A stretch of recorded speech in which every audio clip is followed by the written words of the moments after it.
القاسم وعلى آله وصحبه أجمعين واشرح لي صدري ويسر لي أمري واحلل عقدة من لساني يفقهوا قولي وبعد. اللهم صل وسلم وبارك على سيدنا محمد طب القلوب ودوائها وعافية الأبدان وشفائها ونور الأبصار وضيائها وعلى آله وصحبه حق قدره ومقداره العظيم. أما بعد. Bukan merupakan satu perkara yang aneh yang dengan kita senantiasa selalu diajak untuk berzikir, untuk mengingat Allah Jalla wa'ala, dan juga dengan amal ubudiyah yang kita laksanakan itu tidak ada henti-hentinya, tidak ada putus-putusnya, daripada ibadah kepada ibadah, daripada zikir kepada zikir, daripada amalan kepada amalan, daripada taat kepada ketaatan lainnya, daripada musim kepada musim, daripada waktu kepada waktu yang menyusul.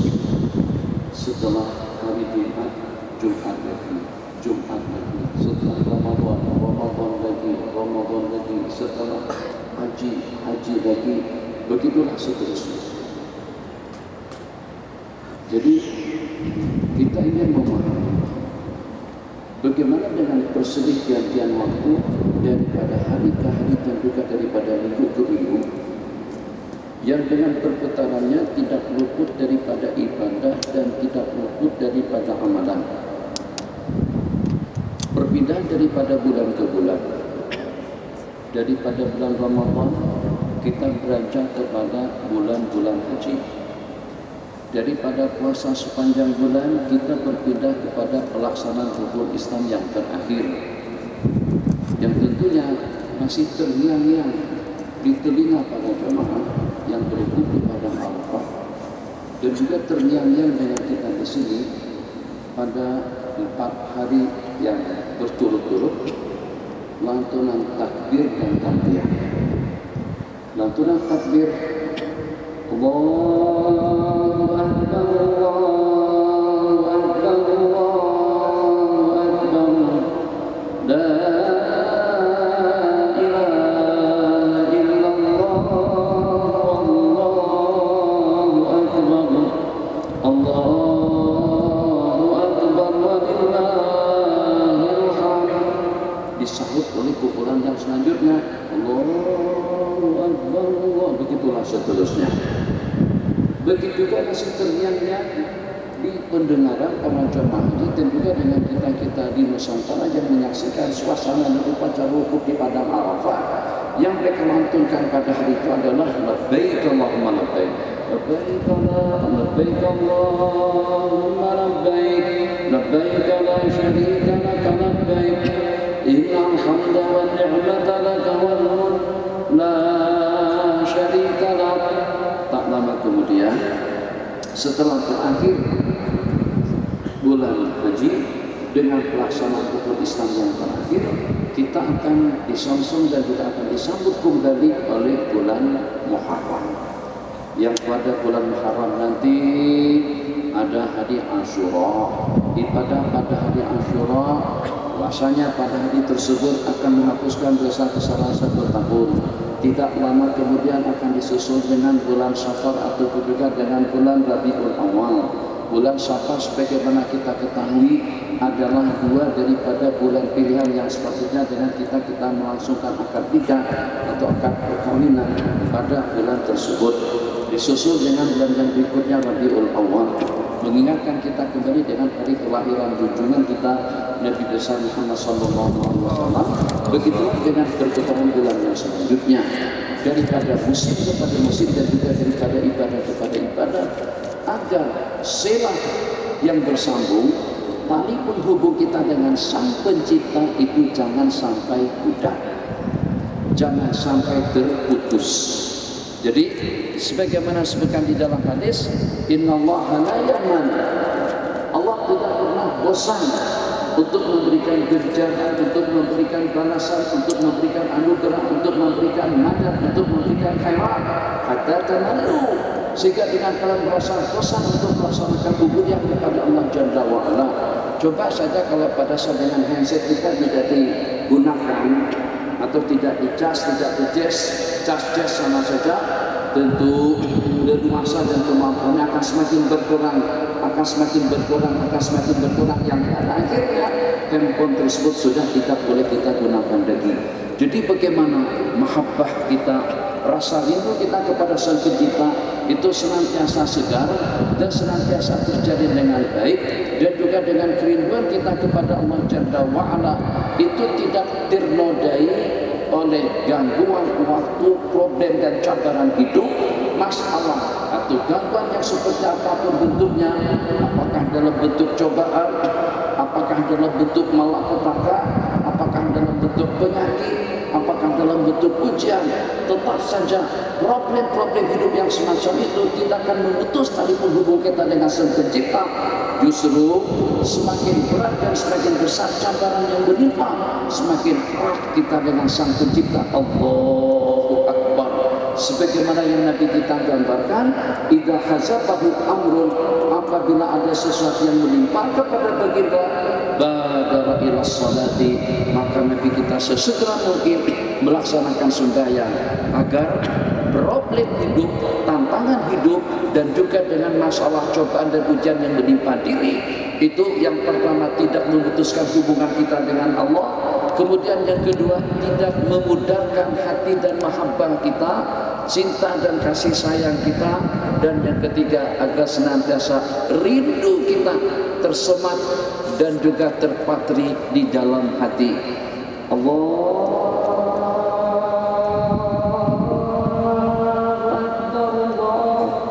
azan yang dikumandangkan. Ayo orang yang pernah sembahyang di Madinah, kira-kira pada saat mendengar lantunan azan yang semacam itu, ada terbayang nggak pada saat kita duduk di rongkoh, saat ketika dengan kita beriktikaf, saat ketika dengan kita berziarah, saat ketika dengan kita bermuajahah, saat ketika dengan kita ucapkan lantunan salam kepada Sayyidina Rasulullah Sallallahu Alaihi Wasallam, itu baru peranan daripada suara yang merdu. Suara yang merdu boleh menggugah hati dan perasaan, mengingatkan kita kembali dengan memori masa lama. Ya Allah ya Arhamar Rahimin, sudah terasa lama betul dengan kita betul-betul terasa jauh. Sebab kenapa? Sebab disebabkan karena kesibukan, disebabkan karena dengan urusan, disebabkan karena dengan keperluan, disebabkan karena dengan problem dan cobaan, musibah dan ujian. Kadang-kadang dengan kita lupakan untuk apa kita diberikan kesempatan dan peluang hidup di dunia ini, dan juga untuk apa dengan kita diberikan peluang untuk menikmati segala kemuliaan dan juga dengan segala anugerah yang Allah bagikan. Disebabkan karena tantangan dan problem hidup tadi itu yang membuat manusia menjadi tumpang lupa daratan. Tapi pada saat ketika ada mudzakir, ada perkara-perkara yang mengingatkan, nah mulai bening kembali, tergugah kembali, terharu kembali.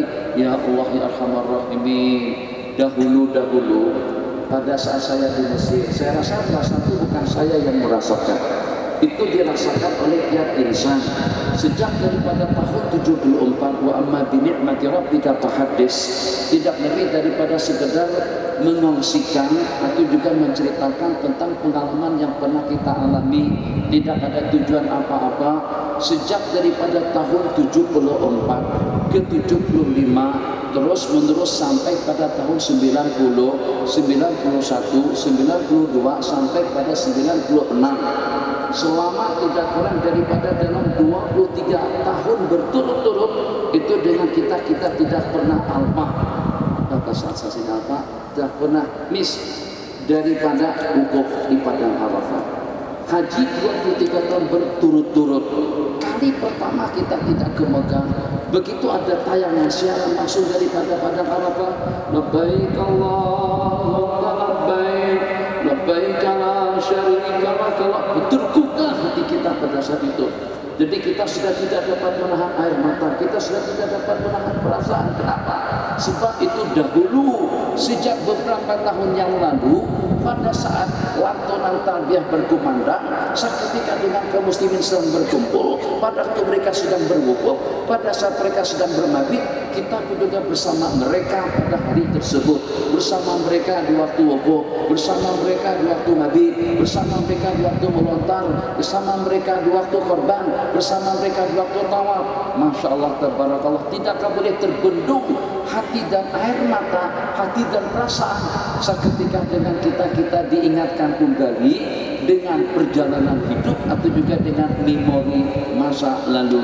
Tapi selepas tahun 96 di Mesir dengan problemnya, keluarga dengan segala tuntutannya, kemudian ke Malaysia 98, beberapa tahun kemudian, semakin jauh, kalaulah kita berkesempatan hanya dalam 2, 3, 4 tahun berikutnya, jadi perasaan tadi itu jadi pudar.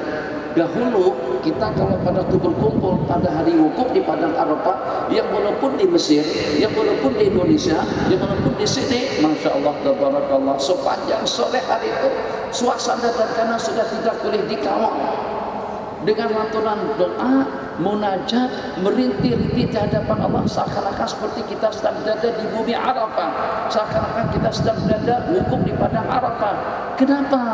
Ya Allah, ya Arhamar Rahimin, memang sulit untuk kita berikan jawabannya. Kenapa?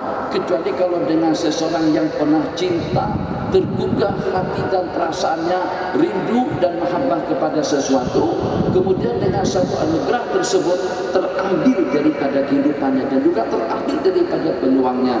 Tapi sebagaimana saya katakan, bolak-balik Bogor, Jakarta, Jakarta, KL, Kucing, Sarawak, Kiki, hilang perasaan tadi itu.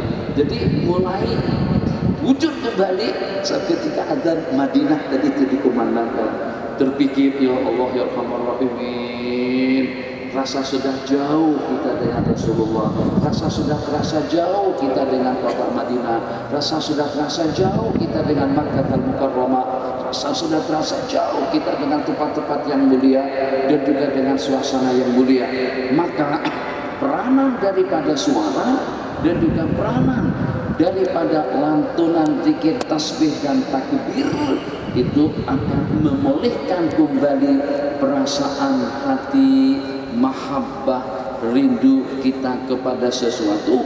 Masya Allah, tabarakallah, betapa nikmatnya dan betapa berartinya, betapa bahagianya seseorang yang dengan perantaran suaranya mampu untuk menyedarkan, dengan suaranya mampu untuk menggugah hati dan perasaan, yang dengan suaranya mampu untuk mengingatkan kita kembali betapa syahdu dan nikmatnya dengan kita mendengar lantunan doa daripada Syekh Muhammad Jibril pada waktu kita di Mesir, atau juga dengan lantunan doa daripada Syekh Abdul Aziz bin Saleh di Madinah, atau juga dengan Syekh Abdullah Al-Khulaifi di Mekah, atau juga dengan ulama-ulama kita lainnya. Seketika dengan kita berdoa, bermunajat, merintih-rintih di hadapan Allah Jalla wa Ala, Ya Hannan, Ya Mannan, Ya Badi'as Samawati wal Ardi, Ya Dzal Jalali wal Ikram, Allahumma arhamna fa innaka bina rahim. Jadi Lantun Aswanin ini dasar, kurang-kurang merdu suara kita. Kalau dengan suara yang lebih merdu lagi, Ya Allah, Ya Arhamar Rahimin. Nah, jadi itu peranan daripada suara sehingga membuat orang jadi tergugah. Peranan daripada suara membuat dengan suasana jadi segar. Peranan daripada suara kadang-kadang membuat orang jadi menangis. Betapa beruntungnya seseorang yang suaranya mampu untuk menangiskan orang ramai dan mengingatkan dia kembali kepada matlamat dan target kita diciptakan, dan juga mengingat kembali dengan tempat-tempat dan juga dengan orang-orang dan juga dengan suasana yang memang sepatutnya untuk kita ingati. Ini untuk peranan suara dalam hidup. Babana fillah, malam ini kita tazkirah sekejap saja. Jadi kalau boleh soalan lebih banyak. Tadi pada saat daripada Bukit Sentosa, Saya melihat ada seorang anak muda dalam kumpulannya naik motor, hujan turun dan cukup lumayan lebat, yang walaupun tidak terlalu lebat. Pada saat mereka memandu secara berkumpulan, ada salah seorang daripada mereka yang memandunya meniarap. Hari hujan, meniarap, tangan di depan, kaki dia unjurkan seperti dia sedang merayap. Kalau kebanyakan daripada teman-teman hanya membungkuk saja untuk mengelakkan angin supaya boleh lebih cepat dan juga boleh laju. Kalau pada saat rambut kita tercopot,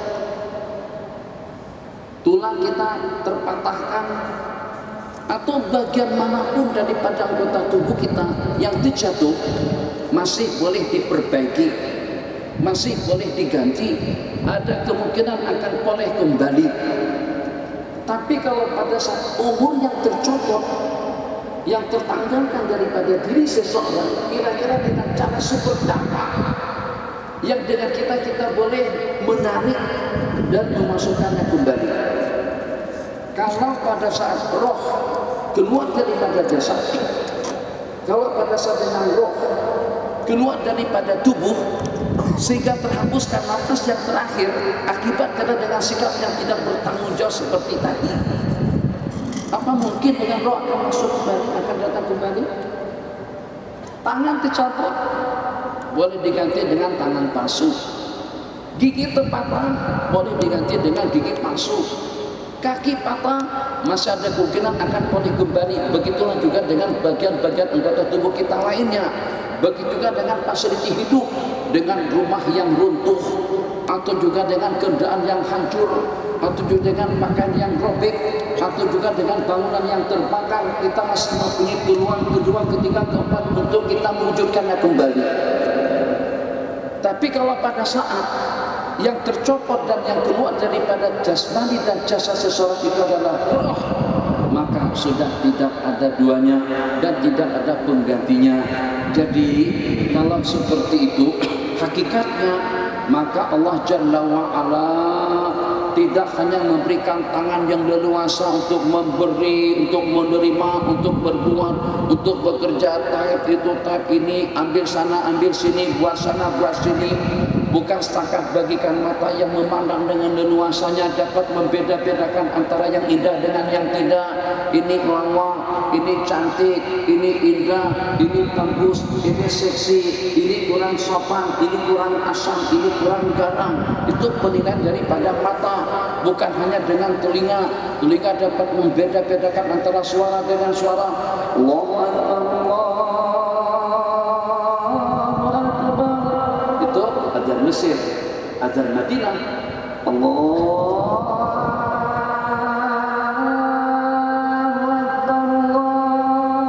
Ujungnya yang tak suara dan nafas tak habis. Lagunya sudah iya, tapi ujungnya nafas tidak mencukupi. Dia memerlukan nafas yang agak panjang sedikit. Masya Allah, tabarakallah, dapat kita membeda-bedakan. Ini azan dari Masjid Nabawi, ini azan daripada Masjidil Haram, ini azan daripada Masjid Amr ibn As di Mesir, ini azan daripada Kuala Nerang, ini azan daripada Masjid Sentosa, ini azan daripada Masjid Negeri Shah Alam, ini azan daripada Masjid Negara, ini azan daripada Bukit Jalil. Masya Allah, tabarakallah, dapat dibeda-bedakan antara muadzin dengan muadzin, antara suara dengan suara. Itu peranan telinga. Tapi dalam waktu yang sama tetap saja telinga tidak boleh mengatur, mata tidak boleh mengatur, tangan tidak boleh mengatur, kaki tidak boleh mengatur, sebab anggota tubuh tersebut itu adalah anggota yang diatur. Siapa pengaturnya? Setelah Allah berikan roh dan nyawa kehidupan kepada seseorang, yang akan mengatur segala-galanya pada anggota tubuh manusia itu adalah akal.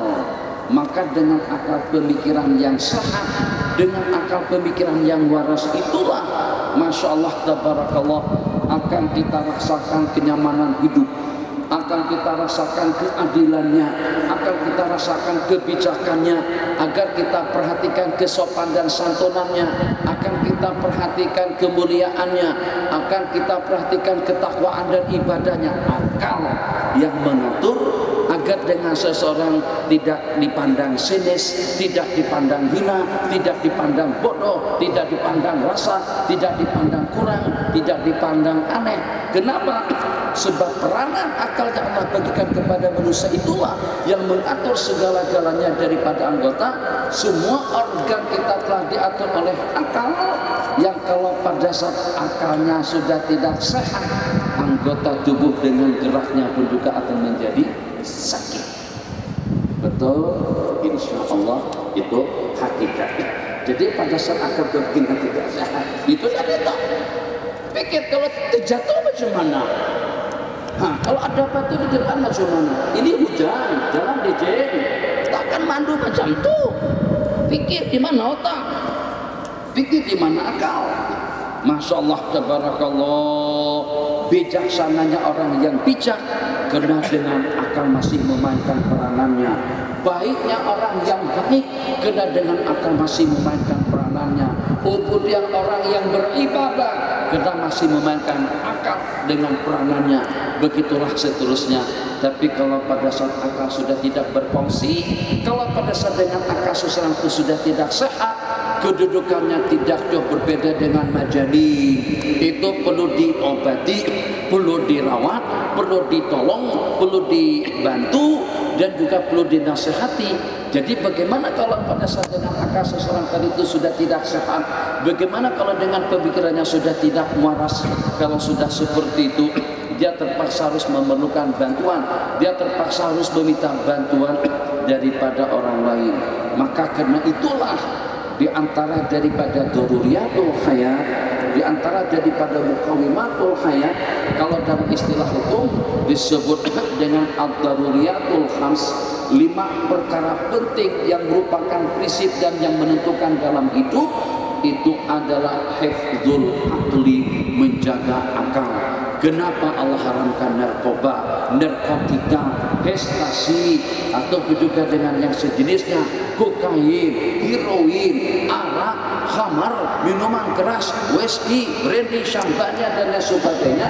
Sebab dia akan merusak kesadaran, kebijakan, kebeningan, kesempurnaan akal pemikiran manusia, yang dengan pengaruh daripada minuman keras tadi itu pemikirannya tidak waras.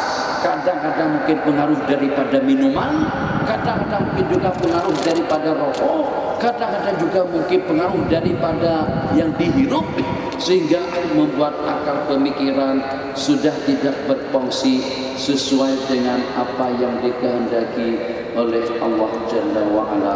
Maka ahbabana fillah, pada saat Allah bagikan kita yang terindah dan yang termahal setelah umur, jaga akal kita dengan baik agar dengan kita mendapatkan yang terbaik. Jangan berbohong, jangan menipu, jangan rasa, jangan sangsing, jangan rakus, jangan omak. Kenapa? Sebab itu semuanya dalam merupakan sifat-sifat yang tercela.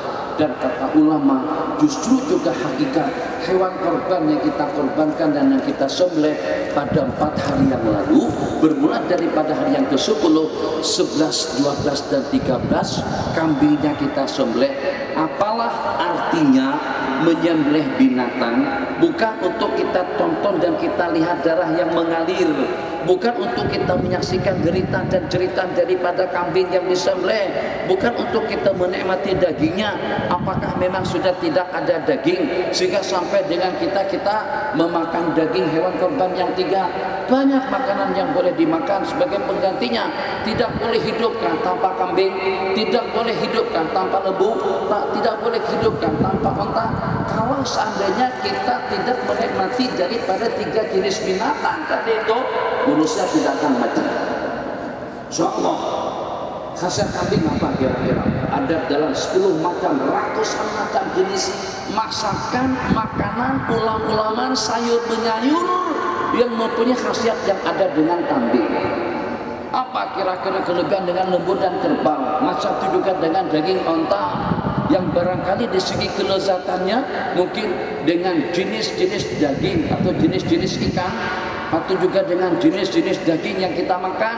Ada daging burung puyuh, ada itik atau bibik, ada ayam pun juga banyak jenisnya. Itu dagingnya tidak sama, rasanya banyak jenis-jenis daging. Selain daripada 3 jenis binatang tadi itu yang dagingnya lebih sedap, khasiatnya pun juga banyak yang berkhasiat. Apakah untuk dimakan? Apakah untuk kita saksikan? Apakah hanya setakat untuk kita melihat darah yang mengalir? Tidak. Jadi kata ulama, sebenarnya hakikat daripada berkorban tadi itu adalah kita mengorbankan kambing, tapi dalam waktu yang sama kita sembelih. Kita sembelih dia, kita sembelih juga sifat keegoisan kita, keegoan kita, sifat angkuh dan sombong kita, sifat angkuh dan takabur kita, sikap lasak dan jelek kita, perangai buruk dan yang tercela. Itu hakikat berkorban. Jadi kalau setakat kambing saja disembelih, kesian dia. Kalau hanya setakat untuk dagingnya saja, masih boleh tergantikan dengan daging-daging yang lain. Tapi hakikat daripada korban itu adalah menyembelih nafsu al-ammarah bisu yang senantiasa memerintahkan seseorang kepada kejahatan dan keburukan. Menyembelih hewan korban itu artinya membenteras, melenyapkan, menghilangkan segala perangai buruk dan juga sifat-sifat yang tercela yang ada pada manusia, yang diistilahkan dengan sifat al-bahimiyah, sifat kebinatangan yang ada pada kita. Sebab manusia memiliki 2 sifat, ada sifat bahimiyah, ada sifat malaikiyah. Jadi macam mana sifat bahimiyah tadi itu kita korbankan, kita lenyapkan dan juga kita hilangkan, dan dalam waktu yang sama kita tingkatkan hidup kita, muasafat kita, dan juga perangai dan perilaku kita dengan sifat malaikiyah, dengan sifat para al-malaikatul kiram, taat, patuh, setia, disiplin, hormat, takzim. Tadi kami baca satu buah hadis, Masya Allah, tabarakallah, hadis itu cukup berkesan, yang walaupun sederhana dengan ceritanya, yang pada saat Nabi kita bersama rombongan menghantar jenazah ke liang lahat. Nabi kita sedang bersama rombongan menghantar jenazah ke liang kubur. Maka pada saat itu ada di antara daripada sahabat yang menyerahkan kuda tunggangan beliau agar Nabi kita menunggang dan mengendarainya. Tapi Nabi kita tolak. Sekembalinya Nabi kita daripada kubur, setelah si mati tadi itu dikuburkan, maka dengan baginda pada saat kuda tadi itu diserahkan kembali, maka Nabi kita pun menunggangnya. Maka para sahabat itu terasa pelik. Jarak yang ditempuh waktu pergi hampir tidak jauh berbeda ukurannya dengan jarak yang ditempuh waktu kembali. Pergi balik lebih kurang saja, tapi kenapa pada tuh balik saja Nabi kita bertunggangan? Nabi kita bersabda, bagaimana aku tegamak, macam mana aku tegamak, macam mana aku boleh menunggang tungganganku, sedangkan aku melihat para malaikat sedang berjalan kaki mengantarkan jenazah dari itu. Aku tengok para malaikat berjalan kaki. Jadi ini sebagai tanda hormat dan takzim baginda Rasulullah SAW kepada para malaikat, mengajarkan kepada kita peradaban yang tinggi. Jadi tadi saya sebut kepada kawan-kawan di masjid, mungkin pada waktu kita sembahyang, mungkin pada waktu kita di majelis zikir, mungkin pada waktu kita di majelis ilmu, yang kebetulan dengan kita membawa sejadah lawa cantik bagus sekali, baru dapat hadiah untuk jajah sama kawan-kawan singgah di sebuah kedai baru. Jadi saya pun singgah di sana. Lepas singgah masa ada muridnya lagi juga, tabarakallah. Jadi kata dia, saya ambil satu, saya ambillah. Sebenarnya ada sejadah, tapi karena bagi kita ambil. Bukan itu yang kita nak ceritakan. Yang kita nak ceritakan sekarang, kadang-kadang ada orang yang lebih tua, ada orang yang lebih alim, ada orang yang lebih mulia di samping kita. Maka sebagai tanda hormat dan sopan kita, tidak sepatutnya dengan kita membuka sejadah, kita hamparkan sendirian di situ, yang dengan kita duduk di atas sejadah yang empuk, cantik dan bagus, sedangkan orang yang lebih dewasa dan juga yang lebih tua daripada kita ternyata tidak ada alas apa-apa. Makanya itu saya katakan budaya kita dahulu, saat ketika kita pergi ke masjid, biasanya orang yang membawa sejadah mesti dengan sejadah akan dia hamparkan kepada orang yang di sampingnya, supaya yang di sampingnya pun juga boleh sujud ke atas sejadah yang kemas, rapi, wangi dan harum. Sebagai tanda hormat kita pula kepada orang yang di samping, sejadah kita ada tempat kita berdiri, ada tempat kita sujud. Nah, kita bagikan kepada saudara kita itu bagian yang kita sujudi, bukan bagian kaki kita yang berdiri. Itu oleh hal pengajaran yang semacam itu kita ambil daripada hadis yang kita riwayatkan. Nabi kita bersabda, macam mana aku tega menunggang tungganganku sedangkan para malaikat sedang berjalan menghantarkan jenazah itu ke liang lahatnya. Babana fillah. Dan yang terakhir, ada pertanyaan yang terakhir sekali daripada pertemuan kita malam hari ini, sebagaimana dengan baginda Nabi Sallallahu Alaihi Wasallam sangat-sangat menyukai al-fa'l al-hasan, optimis dengan segala sesuatu yang bagus, nama yang bagus, sebutan yang bagus, pemandangan yang bagus, keadaan yang bagus. Maka sepatutnya lah juga dengan kita menyukai yang seperti itu. Di antara daripada yang agak pelik bagi saya tadi itu, kata Bang Sanusi, pada saat beliau menuju ke Bukit Beruntung, tadinya kawasan KL, kawasan Sungai Buloh, kemudian kawasan Pasir Buloh, kawasan Buloh, kawasan Rawang, nah itu tak hujan. Begitu saja masuk ke kawasan Bukit Sentosa, hujan turun. Masya Allah, tabarakallah. Pada saat kami berangkat daripada Bukit Sentosa atau Bukit Beruntung, nah itu tafaulnya bagus, optimisnya kita dengan nama. Jadi pada saat berangkat daripada Bukit Beruntung, saya sudah risau. Mungkin pada malam ini kita tidak dapat sambutan. Mungkin pada malam ini tak ada orang yang datang. Kenapa? Karena hujan cukup lumayan lebat. Begitu keluar daripada rumah, hujan sudah turun. Hujan. Begitu keluar kita daripada lokasi Bukit Beruntung atau Bukit Sentosa, ternyata Masya Allah, tabarakallah, setetes air hujan pun tidak ada di kawasan Sungai Buloh dan seterusnya sampai ke sini.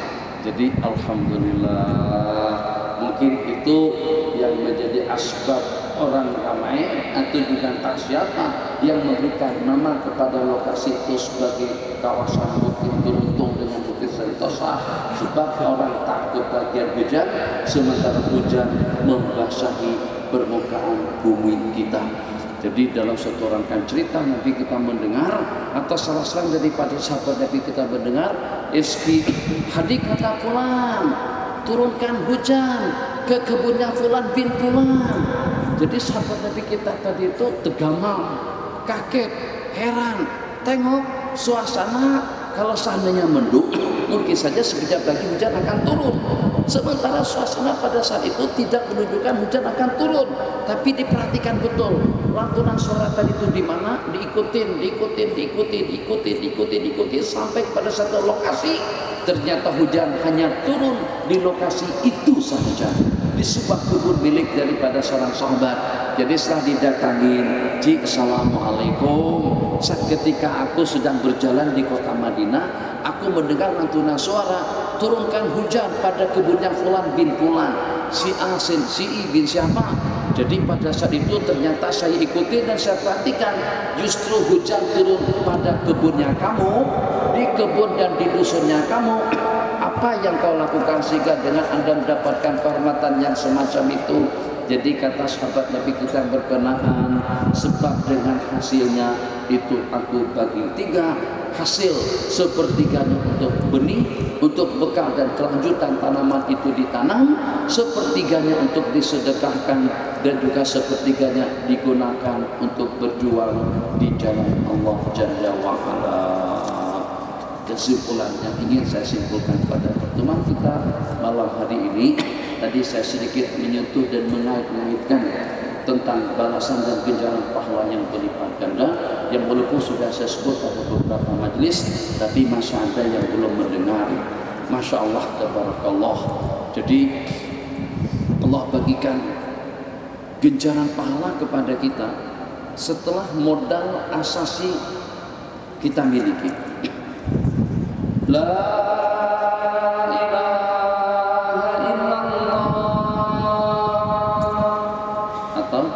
asyhadu an la ilaha illallah wa asyhadu anna Muhammadar Rasulullah.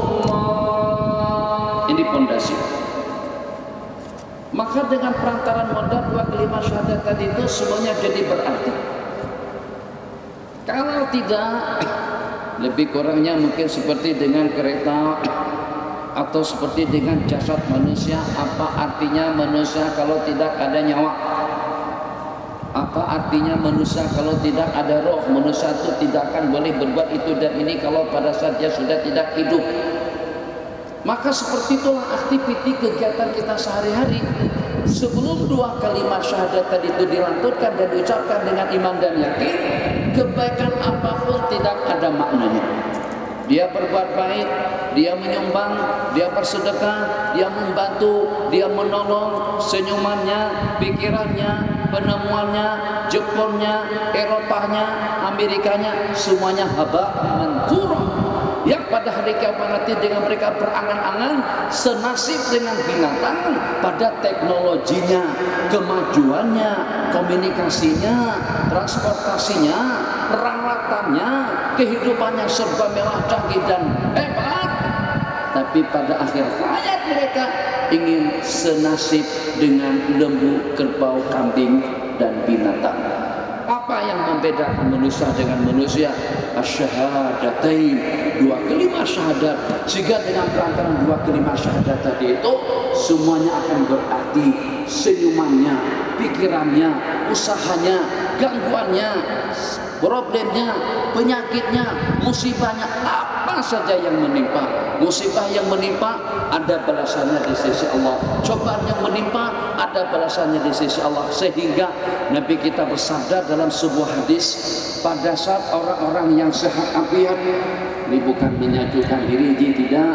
Pada saat orang-orang yang sehat afiat, yang tidak pernah ditimpa problem dan juga tidak pernah ditimpa penyakit, pada saat melihat balasan Allah kepada orang-orang yang sakit, balasan Allah kepada orang-orang yang dilanda musibah dan cobaan, ujian dan masalah, maka pada saat itu mereka berangan-angan agar tidak ada sesaat waktu pun di dunia yang lepas dan bebas daripada penyakit. Seronok betul dan teringinkan agar sepanjang hidup mereka dengan musibah, dengan penyakit, dengan problem, dengan masalah, tantangan itu, macam-macam gangguan yang mengganggu. Tapi ya tentunya yang walaupun sebagaimana kita ketahui, kita tidak inginkan cobaan dan ujian itu senantiasa selalu menyelimuti kehidupan kita. Sebabnya kita dambakan itulah ketenangan dan kebahagiaan.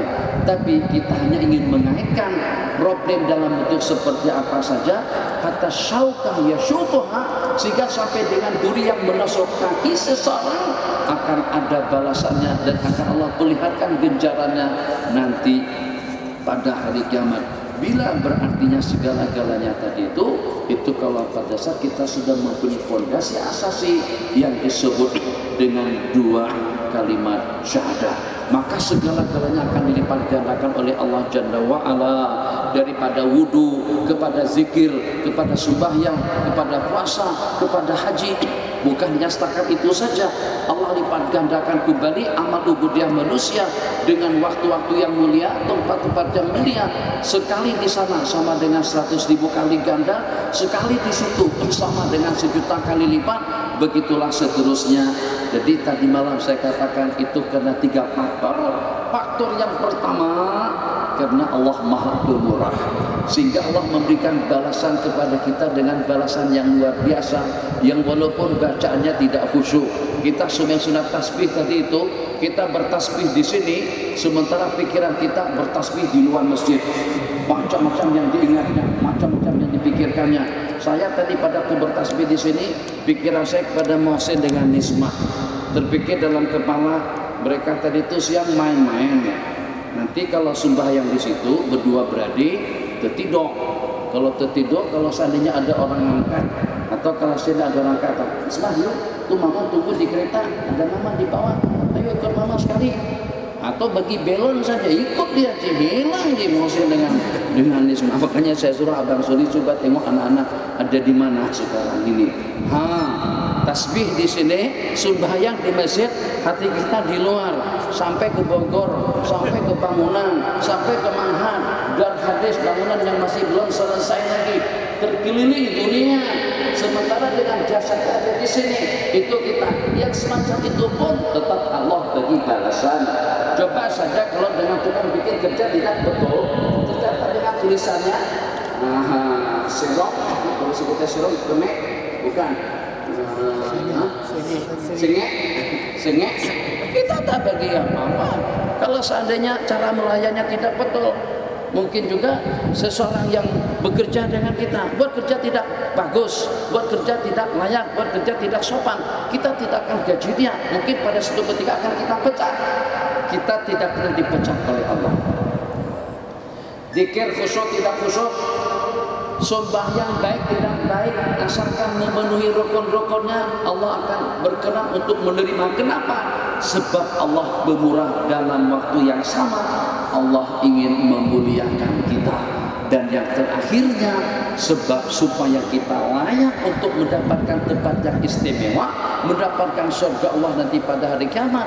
Karena terlampau mahalnya surga Allah, akhirnya amal ibadah kita Allah balas dengan berlipat ganda, supaya kita memiliki peruntukan dan juga dengan hapuan atau dengan kemampuan yang cukup. Kalau tidak cukup pun akan dicukupkan oleh Allah Jalla wa'ala. Biar hanya setakat baca qul huwallahu ahad 3 kali, aku bagi balasan dia seperti dia membaca Al-Quran.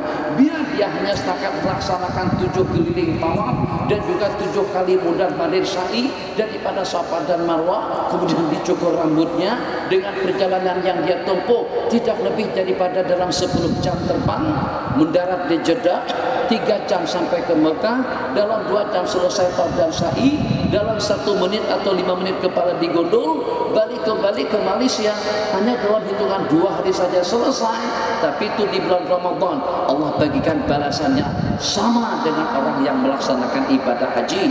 Nabi kita bersabda, umratun bi Ramadan, umrah di bulan Ramadan ta'dilu hajjatan ma'i, mengimbangi melaksanakan ibadah haji bersama aku. Tetap pertanyaannya kenapa? Sebab Allah nak bagi kita kumpulan atau orang-orang yang layak untuk mendapatkan surga. Karena surga tadi itu mahal. Jadi gambaran secara sederhana, bukan memurahkan harga Mercedes S-Class, harganya memang mahal, tapi nak buat lagu mana? Apa ini baru bekerja, gaji pun setakat dari 2.000-an, 2.500 saja. Macam mana apa boleh beli Mercedes S-Class, Bang?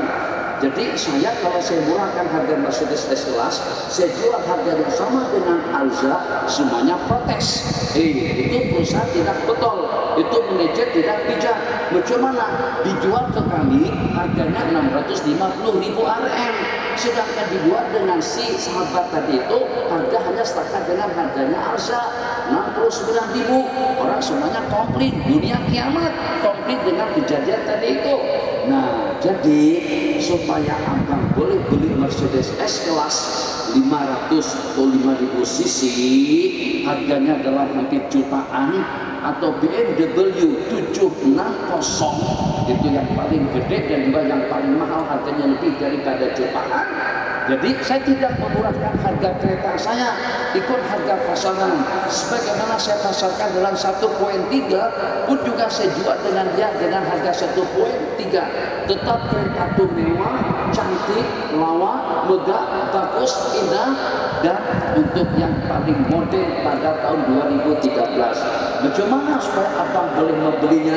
Maka abang kerja sikit dengan saya kasih uang 50.000. Belikan saya kereta, saya kasih duit 20.000. Khidmat dengan saya hanya setakat tuangkan air saja. Nah, ini 300.000. Masya Allah. tabarakallah. Kemudian dengan apa? Ingatkan saya, Syekh, tolong. Jadi pada saat saya makan, dia ambil cucian air, dia basuhkan tangan saya keluarkan cek 1,5 juta. Masya Allah. Akhirnya abang ini layak untuk beli kereta BMW 76 tahun seharga 1,3, bukan karena BMW-nya murah, tapi bagaimana agar abang layak untuk membeli kereta tadi itu.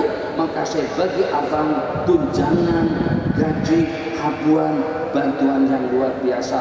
Begitu tabiat daripada salafun saleh yang seketika bersedekah, sedekah mereka sedekah yang mengagumkan, bahkan dirahasiakan dan disembunyikan. Ada di antara daripada mereka seketika berjalan dengan seorang khalifah, jadi salah seorang Badawi yang tidak mengenal baik dengan tuan khalifah atau juga dengan pengawalnya, tapi dengan tuanku tadi itu mengeluarkan uang banyak sekali. Banyak belum cukup, banyak sekali, supaya banyak betul. Katakan saja tuanku tadi itu bagikan dia duit 13 daripada dalam 1 juta, banyak 1 juta, 100.000 pun banyak. Jadi kata asisten atau setiap usaha tuan khalifah tadi itu, tuanku itu orang Badawi, itu orang-orang kampung. Orang kampung bagi 10-100 ringgit itu sudah cukup dan lumayan. Di samping dia pun juga tidak mengenal tuanku. Jadi kata tuan khalifah, kalau dia tidak mengenal aku, tapi aku kenal diriku siapa aku. Kalau dia tidak kenal aku, tapi Allah tahu aku adalah orang yang pemurah. Begitu prinsip mereka kalau memberikan sesuatu kepada orang yang tidak mengenali mereka. 15 ke setengah jam paling lama. Silakan Bang Solusi. Bismillahirrahmanirrahim. Assalamualaikum Tuan Guru Syekh. Assalamualaikum tadi dah 10 kebaikan. Tak letih pun. Hanya seakan baca salam orang aja. Anda pun juga dapat. Malaikat tak ada yang komplain.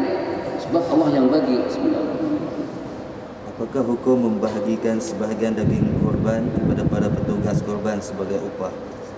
Tidak, sebagai upah tidak. Sebagai upah itu berarti dengan kita menjual daging korban. Jadi kita bernegosiasi, anggap terlebih dahulu. Waalaikumsalam. Haji, kalau tak keberatan kami nak jemput haji untuk menyelenggarakan penyembelihan korban kami di Masjid ESG Section 9. Ada berapa ekor? Ada dalam 30-an. Kemudian ya sekedar mau tahu supaya nyaman. Jadi kita lebih elok kasar pada permulaan, tapi kita akur setelah kita berpisah. Daripada baik permulaannya belakang berantem dan begaduh. Supaya sekedar mau tahu, agak-agak yang 30 itu dianggarkan berapa? Anak tak ingin panjang lebar, minta tiap kepala tiap 1 ekor 50 ringgit. Tiap 1 ekor menyembelihkannya saja 50 ringgit. Kali 30 1.500. Jadi harga mati tak kurang. Jadi kata Jeki, gini saja Syekh, Pak, gini saja. Bagaimana kira-kira kami nak bagi uang tunai 1.000 RM untuk 30 ekor itu, tapi sebagian daripada daging korban itu akan kami bagikan kepada Tuhan. Dan dengan tambahannya ada 5 ekor kambing. Untuk yang ke-5 ekor kambing itu kami hadiahkan untuk Tuhan bagikan kepada siapa saja. Secara tidak langsung sama hukumnya dengan kita menjual kambing untuk menggantikan nilai beda antara 1.500 tadi itu dengan 1.000 yang diserahkan. Jadi kalau minta 1.500 serahkan 1.500, kalau minta 5.000 serahkan 5.000. Jangan kita kurangin daripada permintaan. Tak berkenan cari yang lain. Tapi tidak boleh dengan kita hitung pemberian kita atau pemberian daging yang kita berikan kepada orang yang menyembelihkan tadi itu untuk mengurangkan kita bagi atau persyaratannya semacam itu. Kata dia atau dia yang meminta, tak apa 500 saja upah, tapi saya minta 3 ekor. Tidak mesti 3 ekor, maksudnya 3 ekor tadi itu totalnya. Sini sesuku, situ sesuku, situ sesuku, sana sesuku, sana sesuku. Total semuanya jadi 600 kilo. Itu berarti dengan kita menjual daging korban dan dengan kita wajib bersedekah senilai yang terjual tadi itu. Berapa kita jual? Daripada 5.000 jadi kepada 2.000, kita wajib keluarkan uang tunai senilai 3.000 Rm untuk kita sedekahkan kepada fakir miskin. Karena dengan kita telah menjual daging korban tadi itu senilai 3.000 ringgit. Silakan. Adakah dagu wanita itu aurat? Dagu. Yalah, bukan janggut, dagu. Apakah dagu wanita itu aurat? Jawabannya tidak. Dan dengan masyarakat kita pun terbagi pada 2. Ada sebagian dagu ditutup semuanya, ada sebagiannya setakat separuhnya saja, ada juga dengan sebagian persis dengan telkom itu disempadan antara dagu atau muka dengan leher. Jadi yang mana yang betul? Sebenarnya semuanya itu betul, asalkan leher tertutup secara sempurna. Jadi yang tidak boleh nampak kelihatan itu adalah leher. Sementara dengan dagu semuanya dia termasuk daripada batas muka. Batas muka daripada ubun-ubun sampai ke dagu dan daripada telinga sampai ke telinga. Akan tetapi kalau pada saat dengan kita tidak boleh menutup leher kita secara sempurna, melainkan dengan mengambil sedikit daripada bagian dagu agar tidak tersingkap, agar tidak terulur atau tidak terbuka. Maka kalau dengan bagian leher tidak mungkin tertutup secara sempurna, kecuali dengan menutup sebagian daripada dagu, menutup sebagian daripada dagu itu hukumnya wajib. Tapi pada asal hukum dagu termasuk daripada bagian muka. Berikutnya, bagaimana untuk membersihkan atau menyihatkan semula akal yang kotor dan tidak sihat? Syukran. Senantiasa berwudu. Gimana cara untuk membersihkan akal pemikiran yang kurang sehat? Sebenarnya di antara daripada hikmah kita menyapu kepala 3 kali, muka kita basuh, itu akan melontarkan kotoran-kotoran yang ada di muka, najis-najis yang ada di muka, najis maknawi daripada pandangan sinis, daripada penciuman haram, dan juga daripada penampilan muka dengan rasa sombong, angkuh, atau juga ujub dan riya. Itu akan terhakis dengan perantaraan air wudhu. Macam itu juga dengan tangan kanan dan juga dengan tangan kiri, juga isyarat menyapu kepala, keseluruhan kepala, yang di kepala kita itu ada akal untuk memulihkan, untuk membersihkan. Kalau hanya sapu kepala saja, orang kafir itu juga sapu kepala, dia pun juga mandi. Ada yang mandi sampai berjam-jam, sampai sejuk, sampai botak kepalanya, luruh rambut semuanya karena air sejuk. Kalau seandainya maksud berwudu itu hanya setakat untuk membersihkan rambut, dengan cara macam manapun rambut akan bersih.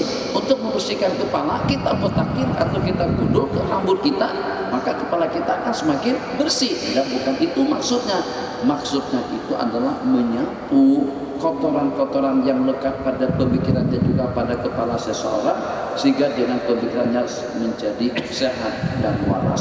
Tapi kita ulang kembali dengan jawabannya, tidak ada cara yang lebih bijak untuk mengatasi segala problem hidup daripada iqra', daripada mengaji dan belajar, dan juga mencari suasana yang bening dan nyaman yang akan membawa kita kepada arah atau juga kepada tempat-tempat yang mulia, di tempat-tempat yang diridai oleh Allah Jalla wa Ala. Zikrullah akan menghakis segala kotoran daripada anggota. Bahkan ada pendapat ulama mengatakan kalau pada waktu kita mengambil air wudu tanpa membaca Bismillahirrahmanirrahim, yang bersih anggota wudu kita saja. Tapi kalau pada waktu kita berwudu dengan lantunan zikir Bismillahirrahmanirrahim, yang bersih itu adalah seluruh anggota tubuh kita. Jadi nanti kalau belum, dari sekarang, dari subuh nanti, pada masa mengambil air wudhu, sapu semua kepala supaya kepala kita sejuk, dingin, bening, waras. Kenapa? sebagai syarat daripada wudhu itu adalah sebagai pembersih, maka kita berharap bersih zahir dan batin, dan tambah lagi dengan ibadah sembahyang yang kita laksanakan. Silakan Bapak. Saya baru ditolak lamaran oleh seorang bapa dengan alasan anaknya usia 16 tahun masih muda dan perlu teruskan pengajian. Mohon nasihatkan saya. Saya baru ditolak lamaran, kita ucapkan innalillahi wa inna ilaihi raji'un. Itu kan musibah juga, abang dapat pahala. Dan di antara daripada benda-benda yang aneh, tiap saat kita mengenang musibah-musibah yang pernah menimpa kita di masa lalu, dengan iringan innalillahi wa inna ilaihi raji'un, Allah akan berikan kembali kita kejaran pahala seperti pada hari kita mendapatkan musibah di hari yang pertama. Dapat musibah besar, pahalanya besar sekali. Tapi juga dalam waktu yang sama, bukan hanya setakat orang yang dilanda musibah saja mendapatkan kejaran pahala yang berlipat ganda di sisi Allah. Secara jujur ini secara jujur, tapi kita tak nak macam tu. Kalau kita tengok Allah perlihatkan kesan positif ganjaran pahala pada saat kita selisma, batuk atau juga sakit kepala. Kalau Allah perlihatkan pahalanya, kita berangan-angan agar semua hidup kita tuh sakit kepala, sakit gigi, sakit perut, dan tak permusuhan. Kalau Allah perlihatkan, tadi ganti tayar Ji, setelah terpaksa ganti tayar karena tayarnya sudah gondol. Kalau Allah perlihatkan ganjaran pahala pada saat dengan kita diuji dengan tayar sudah gondol, mau tidak mau kena diganti, keluar duit. Seandainya kita tengok pahalanya, kita berangan-angan, ya Allah, agar tayar keretaku kena ganti tiap hari, bahkan tiap jam lagi. Tiap hari eksiden, tiap hari musibah. Tapi tentu hati kita menolak dan tidak mau dengan cobaan yang semacam itu. Jadi dengan sahabat kita tadi itu semacam itu. Jadi seseorang pada saat berlaku penolakan yang di luar dugaan, dia mengatakan 100%, maknya dia mengatakan 100%, ayahnya dia pun juga 100%, semuanya setuju. Tidak ada tantangan dan juga tidak ada problem. Pada hari kita melamar, ternyata kita ditolak mentah-mentah oleh salah seorang daripada warga wanita tadi itu. Siapa? Tak ada hubungan keluarga. Dia adalah sepupu 13 bahasa saya. Atau 13 pokok orang jauh, tapi termasuk daripada silsilah keluarga. Karena orang tadi itu seperti marah-marah, mengamuk-amuk dan mengancam-ngancam. Akhirnya keluarga terpaksa bersepakat untuk menolak lamaran kita. Menangis kita pada saat itu. Itu pahalanya besar. Ya Allah, seronoknya pada saat kita melihat pahala pada saat kita ditolak lamaran kita pada hari itu. Allah bagikan pahala yang sama. Man azza musaban, orang yang mentakziahi saudara yang sedang dilanda musibah pun juga dia akan mendapatkan pahala yang sama. Kenapa? Jawabannya karena Allah Maha Pemurah dan juga Maha Pengasih dan Maha Pemberi.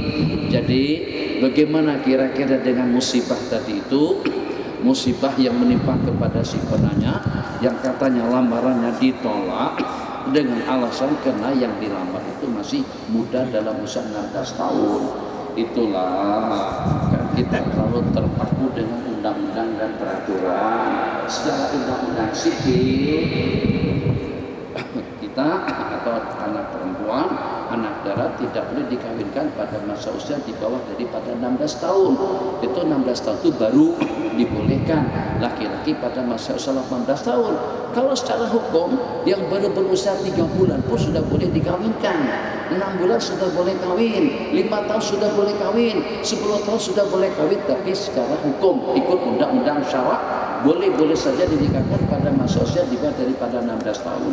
Jadi ala kulli hal tidak perlu kesal, tidak perlu sedih, sebab itu bukan kiamat dan bukan punah. Dunia masih ada dan wanita masih ramai.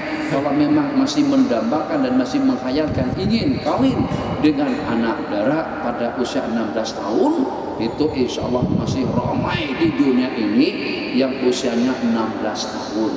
Tinggal masukkan nama dalam Facebook, nama lengkap, alamatnya, dan yang dipilih dan yang dicari adalah perempuan pada usia 16 tahun.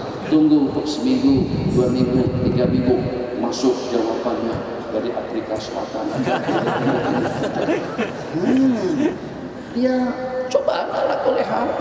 Tapi bagaimanapun, tiap yang Allah takdirkan dengan kita justru itu yang terbaik. Itu tanam yang itu. Tiap yang Allah tak kehendaki, tiap benda yang tidak sesuai dengan kehendak Allah dan itu yang berlaku, mesti itu yang terbaik untuk kita. Kira-kira boleh bahagia tak kalau pada saat dapat calon istri pada masa usia 16 tahun, sudah ternyata saban hari minta suapi, minta kendong, minta dokong, minta usong, lengah laku. Nah itulah. Jadi 16 tahun masih mempunyai sifat kekanak-kanakan, sifat keibuan tidak ada, sifat dewasa tidak ada. Mungkin itu diantara daripada pertimbangan keluarga. Bukan karena keluarga menolak kita mentah-mentah tanpa ada alasan, tapi karena ingin menjaga marwah kita, ingin menjaga nama baik kita, ingin menjaga masa depan kita.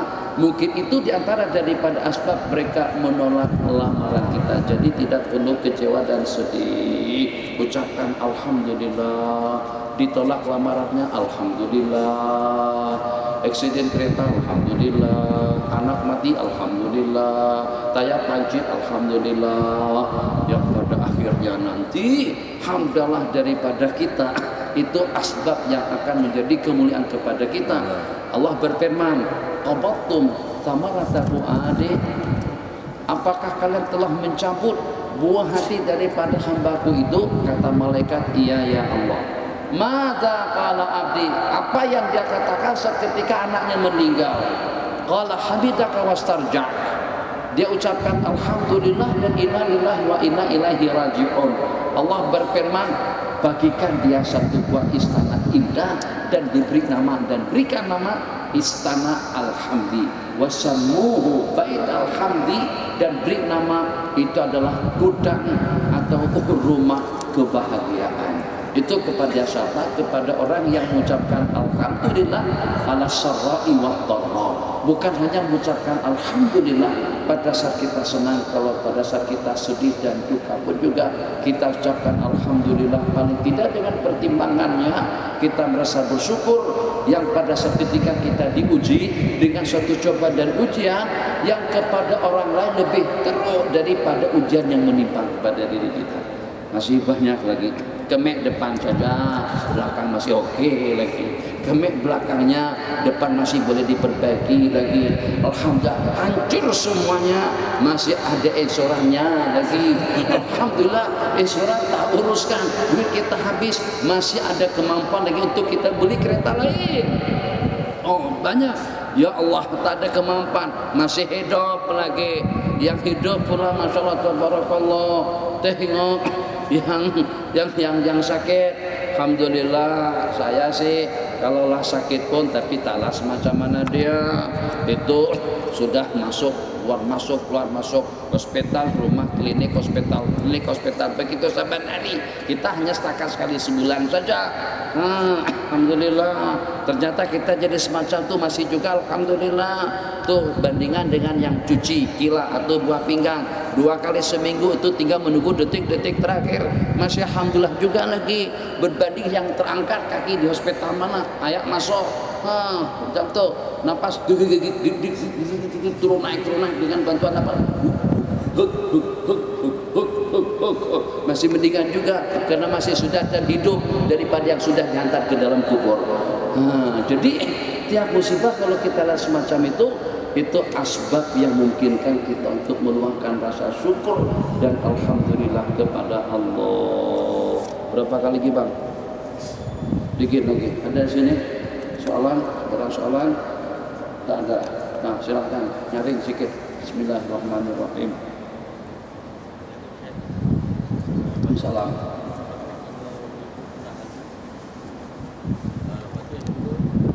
Bagaimana? Tidur ikut sunnah Nabi. Yang kedua, habis waktu kalau 2, 3, 4. 2 saja. Kalimah Allah untuk orang Islam saja. Kalimah Allah. Oh, tuh bawa ke Kelantan lah.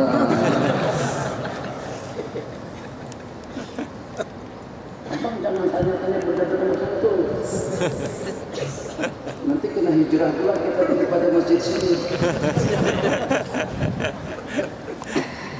Hak yang pertama, oke. Kalimat Allah, hakikat yang sebenarnya dengan sesiapapun, percaya tidak percaya, mengaku tidak mengaku, akur tidak akur, Jepunkan dia, Cinakan dia, atau juga Soviet, komunis, atau sesiapa saja, semuanya adalah makhluk ciptaan Allah. Takkan orang Cina yang ciptakan adalah iblis? Takkan yang menciptakan orang-orang Jepun itu adalah Fir'aun misalnya? Tentu tidak. Semuanya yang di langit dan yang di bumi miliknya Allah, dan penciptanya itu adalah Allah.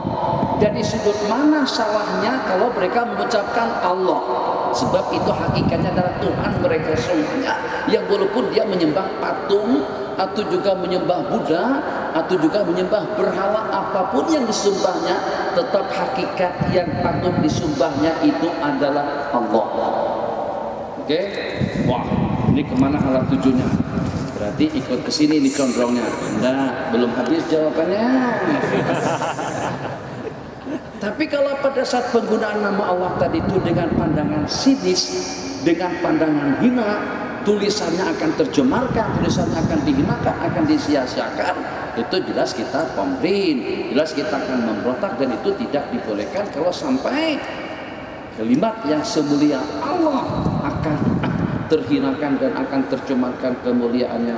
Mana bandingannya? Sepakat ulama mengatakan tidak boleh membawa Al-Quran ke negara kafir atau juga ke negara perang. Sepakat ulama mengatakan tidak boleh Al-Quran dihadiahkan atau diberikan kepada orang kafir kalau dia tahu orang kafir itu akan menyia-nyiakan dan juga akan menghinakannya, akan diletakkan atas tandas kah, akan dijadikan icakan kaki kah, akan dijadikan alas meja kah misalnya. Nah, kalau jadi seperti itu tidak boleh. Kenapa? Karena dengan perbuatannya. Tapi kalau secara hakikat sebagaimana saya katakan tadi, sebagaimana juga yang dinyatakan di dalam Al-Quran sebelumnya, wala insa'atahu, dan kalau kalian tanyakan kepada mereka siapakah yang menciptakan langit dan bumi, la yaqulannallah, semuanya akan mengatakan Allah. Berarti mereka yang berucap semacam itu, dan itu adalah hakikat yang sebenarnya. Bagaimana tidur secara sunnah? Satu, berwudu seperti wudu kita nak sembahyang, tapi tidaklah sesempurna kita berwudu waktu mau sembahyang. Berwudu nak sembahyang itu 3 kali, yang itu kita basuh sekali-sekali tidak ada masalah. Kemudian yang kedua, tidur dengan mengiring ke sebelah kanan dan menghadap kiblat dengan membaca bismillahirrahmanirrahim ahya wa amut. Yang ketiga, baca tasbih 33, takbir 33, takbir 33, bukan nak sembahyang tapi itu bacaan sebelum tidur. Kemudian dengan membaca ayat kursi, dengan membaca amanat Rasul, berzikir, paling tidak kalau seandainya tak hafal pun tidur dengan zikir, dan juga terlalap sampai hilang hati dan perasaan kita, sampai hilang kesadaran kita pada saat mulut kita kumat kami dengan zikir. Tak boleh berzikir dengan mulut, ingat dengan Allah Jalla wa'ala. Itu diantara daripada perkara-perkara yang disunatkan pada waktu kita tidur. Tidur jangan meniarap, sebab meniarap itu Nabi kita katakan waja'atul marbubi alaihim, tidur orang yang dimurka oleh Allah. Semacam mana juga duduk waja'ah, ada ka'ada, ada waja'ah. Waja'ah yang Allah murka meniarap, duduk yang Allah murka, yang Allah tidak suka menyandar dengan kedua tangan santai seperti itu. Kan itu nyaman, relax, tapi karena menyerupai rehatnya penghuni-penghuni neraka di dalam neraka jahanam. Makanya Nabi kita katakan itu adalah duduk orang yang dimurka atau duduk yang dibenci oleh Allah Jalla wa'ala. Bismillahirrahmanirrahim. Sikit lagi Pak, satu saja. Apakah yang perlu dilakukan oleh seorang anak yang rindukan ayahnya yang sudah kembali ke rahmatullah? Masa mak ayah meninggal dunia nangis, pahalanya besar. asalkan jangan berhenti-henti, jangan mengamuk-ngamuk. Pada saat menatap kembali muka mak ayah, meleleh lagi air mata, innalillahi wa inna ilaihi raji'un, nangis lagi. Sama pahala ingat kembali dengan musibah masa lalu atau dengan cobaan dan ujian masa silam yang seketika terkenangkan dengan iringan inna lillahi wa inna ilaihi raji'un. Rindu mak dan ayah yang sudah pergi, hadiahkan ibadahnya, zikir tasbihnya, salawat dan salamnya, amalan dan ubudiyahnya. Ya Allah, ja'al dzalika fi sahifi walidayya. Ya Allah, jadikan semuanya itu pada lembaran dan di komen kedua ibu bapakku dan juga muslimin dan muslimat di mana saja mereka berada, itu sebagai tanda bakti. Jadi sahabat Nabi kita bertanya kepada baginda, apakah masih tersisa juga untuk aku berbakti kepada kedua ibu bapakku? Nabi kita bersabda, iya, berbuat baik dengan teman-teman baik ibu bapak Anda. Antasilah ahla wudi abika, itu berarti dengan kita sama hukumnya berbakti dengan kedua ibu bapak kita. Jadi dengan luahan rasa rindu tadi itu, apalagi kalau disertai dengan tetesan air mata, dengan ucapan innalillah, kita akan mendapatkan ganjaran pahala kembali seperti ganjaran pahala yang pernah kita dapatkan sebelumnya. Hadza wabillahi taufik wa sallallahu ala sayyidina Muhammad wa ala alihi wa sahbihi wasallam. Subhanakallahumma wa bihamdika asyhadu an la ilaha illa anta nastaghfiruka wa natubu ilaik. Bismillahirrahmanirrahim. Sallallahu alaihi wasallam ala sayyidina Muhammad wa ala alihi wa sahbihi ajma'in. Rabbana anfa'na bima 'allamtana wa 'allimna ma yanfa'una wa zidna ilma. Rabbana atina fid dunya hasanah wa fil akhirati hasanah wa qina adzabannar. Amin. Walhamdulillahi rabbil alamin. Insyaallah yang tersisa daripada soalan akan kita jawab nanti pada pertemuan bulan yang akan datang. Insyaallah. Jemput makan.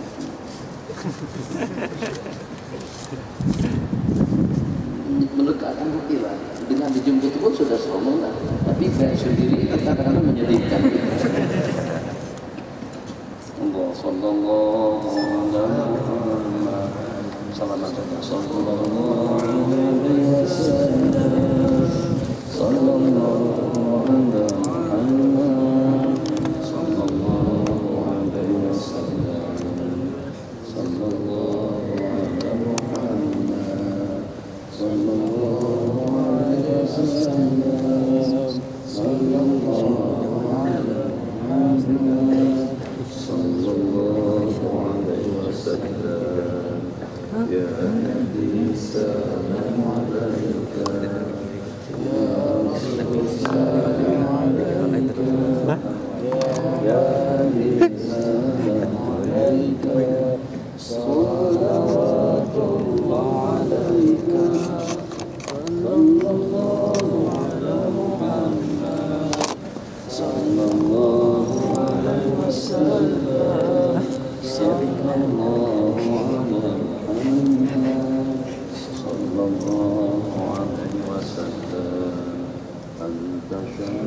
وجب الشكر